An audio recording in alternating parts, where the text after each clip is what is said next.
আপোনালোকে আজি যি দেখিছে এয়া হৈছে বছৰেকী কীৰ্তন, বছৰেকী যি পূজা অৰ্চনা কৰা হয় শনি বাবাক। আৰু এয়া শনি মন্দিৰত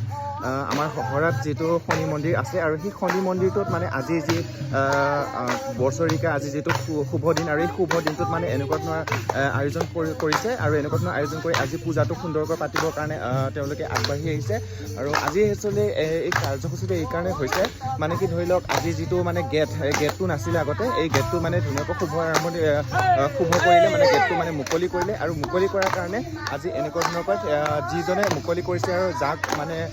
যাৰ সহায়ত মানে আজি মন্দিৰটোত মানে কি ধৰি লওক বিভিন্ন ধৰণৰ পূজা অৰ্চনাবোৰ কৰি আহিছে, সেই সকলোবোৰ মানে যাৰ দ্বাৰা মানে কৰি আহিছে, সেই সকলোবোৰক আদৰি আনিছে। এনেকুৱা এই আদৰি অনা এয়া কেনেকুৱা ধৰণৰ পৰিৱেশ মই আপোনালোকক দেখুৱাইছোঁ, আপোনালোকে চাই গৈ থাকক। আৰু যিসকলে সম্পূৰ্ণ কথাখিনি জানিব বিচাৰে, তেতিয়াহ'লে আপোনালোকে মোৰ ডাঙৰ ভিডিঅ'টো আপোনালোকে চাব লাগিব, মানে লং ব্লগটো চাব লাগিব, তেতিয়া আপোনালোকে সকলোখিনি গম পাব।